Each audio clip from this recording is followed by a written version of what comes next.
Good morning, afternoon, ladies and gentlemen. Thank you for coming. My name is Kaczmarek and I would like to present the next topic to you. Before I start, I would like to thank you for the invitation to this ESCOM ICMPC conference and the opportunity to present the results of my study in mental practice of dances from Poland.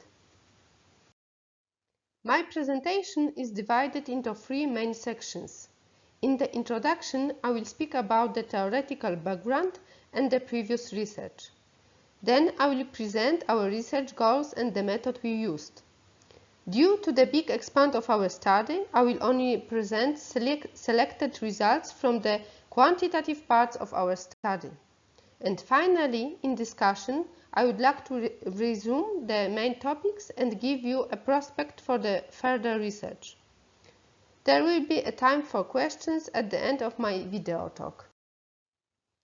Mental practice is one of the most frequently applied off-task methods to promote learning.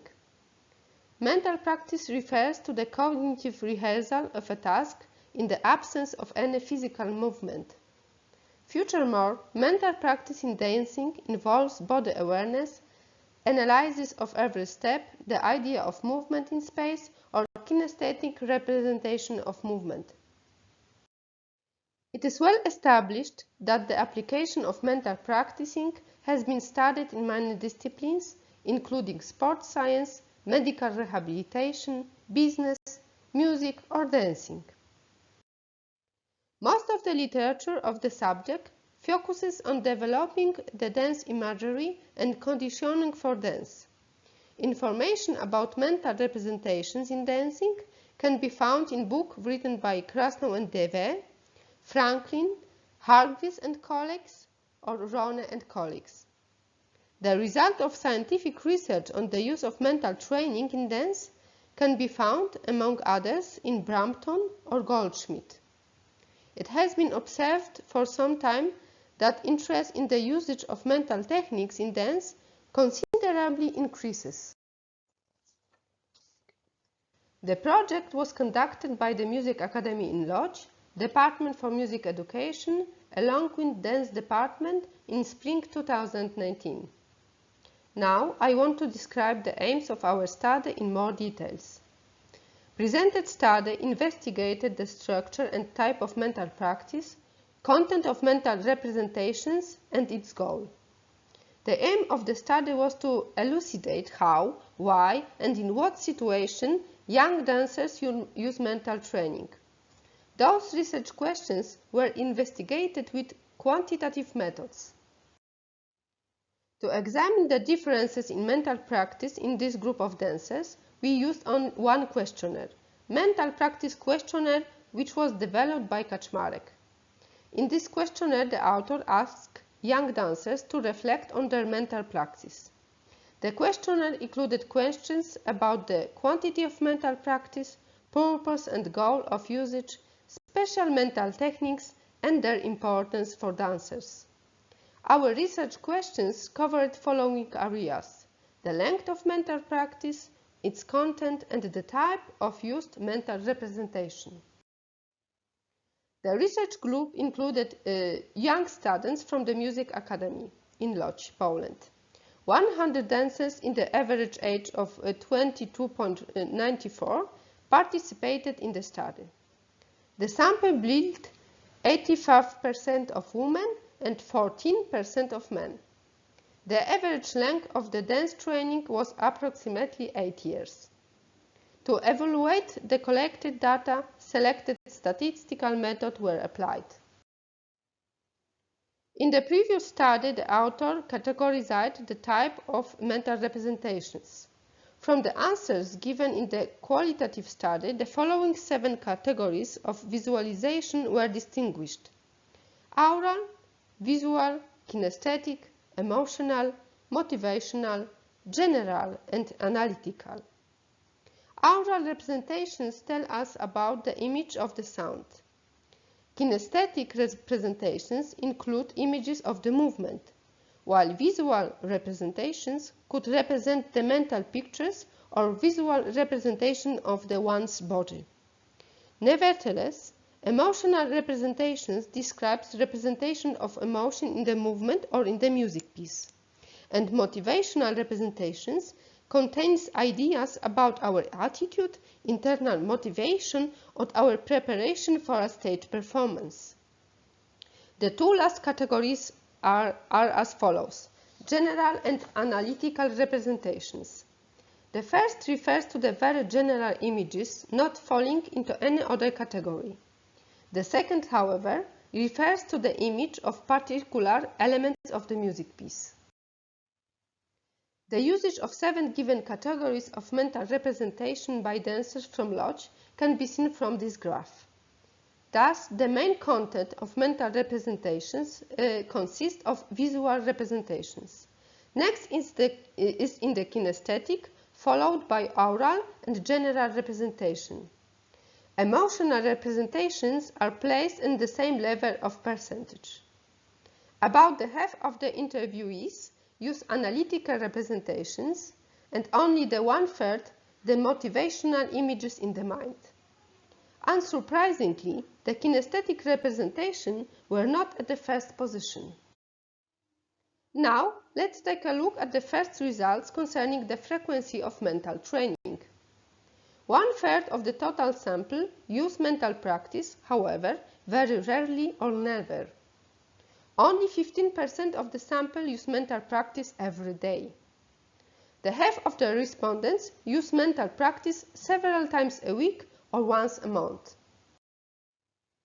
I would like you to look at this graph concerning the type of mental exercise, mental techniques, most commonly used by our students. It can be seen from the graph that half of the respondents use relaxation and breathing exercise, yoga, or different kinds of visualization. To the most rarely used belong the two most popular relaxation techniques, for example, autogenic training by Schultz and progressive muscle relaxation by Jacobson. Motivational training, autosuggestion, and meditation are used by 1/5 to 1/3 of the participants. Next aspect of the questionnaire relates to the content of mental imaginations. The surveyed group of dancers tend to focus on the interpretation of the movement and puts greater emphasis on compliance of emotional and interpretative content of layout. However, they focus less on the plot, space, or basic elements of the music. Surprisingly, the representation of the movement in mind, that is typical kinesthetic mental images, are represented only by 25% of the sample. 1/3 of the interviewed dancers concentrate on imagining the entire choreography or the position of the body. The same number think about breathing during dancing. I would like to move on to different kinds of reasons for using mental practice. From all the answers, we could extract 5 big groups of purpose for working with mental techniques. The most common reasons may be the psychological, social, emotional, motivational, or cognitive nature. The next graph is presenting the percentage indication of some selected reasons of using mental techniques. All indications obtained a minimum agreement of 75%. Our dance students from Poland use mental techniques primarily to increasing their self-esteem, self-confidence, improving their cognitive skills, or their attitude towards life. Very important is indication on dealing with public performances and developing resistance to stress. A good reason to use mental work is also managing emotions, learning to set realistic goals, or focusing on positive thinking. All the given answers seems to be important both in the profession of a dancer and in normal life. That brings me to the end of my presentation. Therefore, let me summarize the results I have presented. The analysis suggests that student dancers do not know much about mental practice. They don't use it very often. That clearly shows that imagery and mental work should become a more formal part of dance training, because our students did not have such workshop in the curriculum. Mental practice can be improved through, for example, visualizations, affirmations, motivational training, spatial relaxation or breathing exercise. The results concerning the frequency and the use of typical and well-known relaxation techniques are alerting and should be taken into the consideration. The results of this study underline the importance of teaching the students right mental techniques. Our results should be considered by the dancer himself, especially with regard to the theoretical and big benefits of mental training.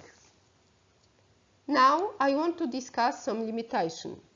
In our study, only the information from the self-perceived perspective was collected, without proving the actual level of mental competencies of the participants. In fact, at this point of the study, we cannot say anything about the link or correlation between the use of mental practice and the improvement of the dance abilities. To investigate in further, the additional and detailed analysis of the use of mental practice by dancers are expected. It would be interesting to explore the use of special mental techniques by video observation, for example in the dancing room, and in more diverse samples. Thank you for your attention.